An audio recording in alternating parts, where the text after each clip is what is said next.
Nesta edição, vamos falar sobre eleições municipais que vão acontecer em todo o país em outubro. Para isso, viemos até o TRE, o Tribunal Regional Eleitoral, para falar com o Procurador Regional Eleitoral, João Bernardo da Silva.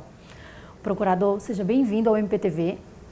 Obrigado. Eu que agradeço a oportunidade de esclarecermos alguns aspectos em relação às eleições agora de outubro. Os órgãos de fiscalização, principalmente os Ministérios Públicos Federal e Estadual, estão preparados do ponto de vista logístico para as eleições municipais? Sim, nós estamos preparados para essas eleições porque nós já viemos fazendo treinamento dos servidores e também adquirindo equipamentos, fazendo convênios, o que é muito importante, com órgãos da administração federal, estadual e municipal, para que toda essa equipe possa agora trabalhar nas eleições. Quais as principais mudanças, procurador, nessa nova legislação eleitoral? Olha, a legislação eleitoral foi modificada agora no final de 2015. Então, a nova Lei 13.165 trouxe várias mudanças.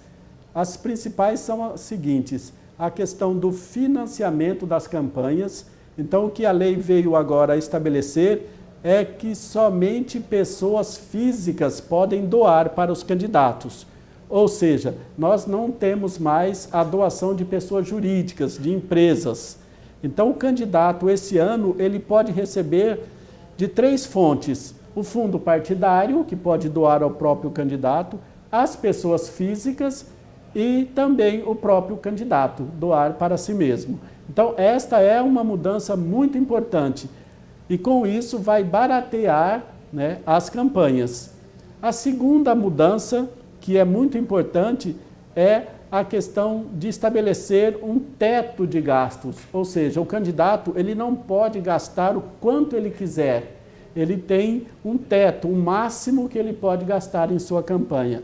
No nosso estado, aqui na Paraíba, 90% dos candidatos a prefeito podem gastar entre 100 e 120 mil reais, dependendo do tamanho da cidade e do eleitorado. E os vereadores podem gastar, aqui na Paraíba, de 10 a 12 mil reais, com algumas exceções, como os colégios eleitorais de João Pessoa, Campina Grande, Bahia, enfim, esses maiores colégios têm um patamar um pouco maior. Mas, enfim, há um limite de gastos. E se o candidato ultrapassar esse limite, ele vai pagar uma multa de até 5 vezes o que ele ultrapassou deste limite. Então, as campanhas agora estão mais baratas, estão gastando menos. E a outra também importante mudança é a participação feminina na política, que agora a lei exige que pelo menos 20% dos candidatos a cargos eletivos sejam mulheres. Ou seja, há aí um incremento na participação da mulher na política, tanto como pretendente aos cargos, como também na propaganda partidária.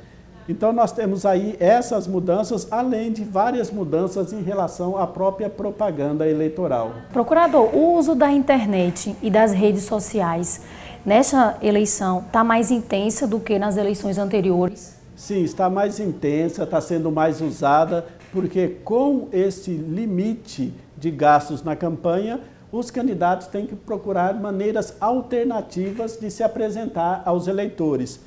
Além de ter diminuído o período eleitoral, que agora são só 45 dias de campanha, então, e da proibição de um gasto elevado nas campanhas, os candidatos têm que se reinventarem. E o uso das redes sociais, da internet, é uma das maneiras do candidato chegar até o eleitor. Em relação à internet, embora tenha uma liberdade muito grande, mas não é um espaço onde se pode fazer tudo. Há realmente algumas proibições e alguns limites para essa propaganda e essa divulgação dos candidatos nas redes sociais. Quais são essas proibições? Quais são as regras para os candidatos utilizarem as redes sociais, a internet, principalmente com o Facebook e o WhatsApp, que vem sendo bastante utilizado? Nas redes sociais, né, a lei estabelece que é livre a manifestação do pensamento, ou seja, o eleitor, o candidato, enfim, aquelas pessoas que usam esses meios de comunicação, elas têm a liberdade de expressar o seu pensamento, de fazer críticas, né, de exaltar a qualidade do seu candidato, de dizer que o seu candidato é maior.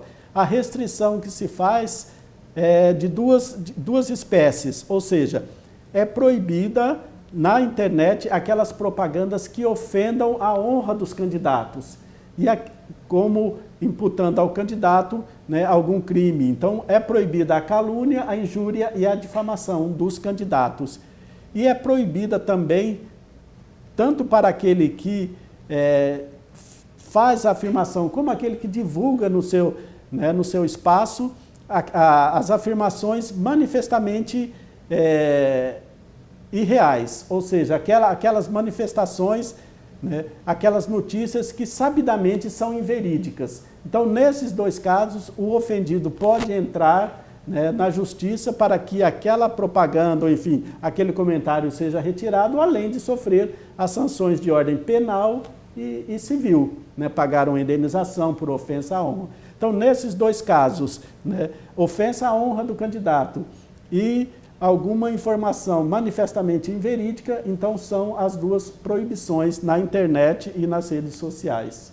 Procurador, de que forma é feita a fiscalização na internet? Olha, a fiscalização na internet é feita pelos servidores da própria Justiça Eleitoral e do Ministério Público Eleitoral, contando com a colaboração também dos eleitores que nos enviam muitas denúncias e nos enviam aí, né, todos esses casos que se encontram às vezes em redes sociais, né, com a impressão, às vezes, dos comentários no Facebook, no próprio WhatsApp, né? Então, essas denúncias e essa fiscalização é feita em cima de provas. Não se aceita denúncias por ouvir dizer, ou então a pessoa acha que é alguma coisa. Não, tem que haver pelo menos um indício de prova ou realmente para que tenha uma linha de investigação desses casos. Procurador, em relação às eleições municipais, de uma maneira geral, quais são as principais irregularidades? Olha, o que nós estamos apurando aqui de principais irregularidades é em relação às propagandas, que muitas vezes se usam meios que são proibidos, né, como a distribuição de brindes, camisetas, bonés, chaveiros, canecas, enfim, tudo isso é proibido. O candidato não pode tentar comprar o eleitor com esses brindes. A compra de votos também, há várias denúncias de candidatos que ainda tentam comprar os votos, oferecer dinheiro ou algum favor em troca, né? E alguns casos que também são muito graves, que é o abuso do poder econômico ou do poder político. O que significa isso? Aqueles candidatos que querem usar a sua condição econômica para promover os seus candidatos de uma maneira desigual, né, em relação aos outros, fornecendo, por exemplo, gasolinas para carreatas, fazendo comícios muito pomposos, enfim, todos esses meios em que se utiliza o poder econômico do candidato acima daquilo que é permitido em lei. Isso também está sendo muito fiscalizado pelo Ministério Público. Então, em relação à propaganda, a compra de votos, abuso do poder econômico, abuso do poder político, ou seja, o candidato ou seus apoiadores utilizam o seu prestígio político em detrimento dos outros candidatos. Então, isso também é proibido. Essas são as principais irregularidades que estão chegando no Ministério Público, né, como denúncias de eleitores, de cidadãos. Procurador, para encerrar nossa entrevista, gostaria que o senhor falasse para os telespectadores como ele pode contribuir para que as eleições de 2016 ocorram de acordo com a lei. Olha, a principal contribuição do eleitor é a sua conscientização do valor do seu voto, que ele só pode transformar, que ele só pode melhorar a sociedade, né, usando o seu voto como instrumento de transformação, ou seja, escolhendo bem o seu candidato. Não escolhendo o seu candidato pelo aspecto econômico ou pelo que o candidato fala, mas procurando saber quais são as verdadeiras propostas, o que aquele candidato oferece para a sociedade. E além disso, da conscientização, o que a gente também pede é que todos os eleitores, todos os cidadãos, sejam fiscais da Justiça Eleitoral, porque o maior interessado é o próprio cidadão. E ele pode fiscalizar utilizando o que é muito importante também, que foi uma inovação dessa eleição, o sistema Pardal. Né? E o que é o Pardal? Pardal é um aplicativo que o eleitor baixa gratuitamente, tanto para iOS como, né, para também outros sistemas. Ele baixa gratuitamente no seu celular e, através desse aplicativo, ele pode fotografar, ele pode filmar ou ele pode gravar filmar ou ele pode também descrever alguma irregularidade que esteja acontecendo. E ele encaminha este vídeo ou essa fotografia direto para a Justiça Eleitoral e aí a Justiça Eleitoral vai então tomar as providências. Então é um sistema simples, barato, ele é gratuito e muito rápido. Então, com o seu próprio aparelho celular, ele pode filmar, né, ou ele pode gravar, enfim, qualquer irregularidade e encaminhar.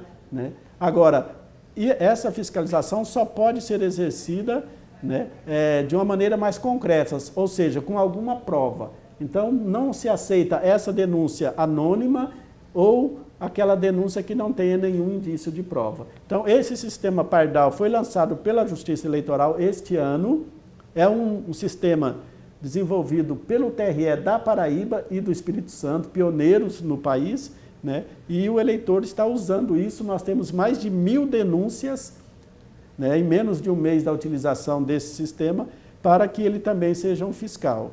Então, em resumo, era isso que eu quero pedir aos eleitores: conscientização, né, e fiscalização, que é a maneira melhor que ele pode para ajudar, né, a sociedade em geral e ele próprio. Obrigada, procurador, pela entrevista. Eu que agradeço a oportunidade. O MPTV termina aqui. Outras informações a respeito do Ministério Público Paraibano você encontra no portal www.mppb.mp.br. Até o próximo programa.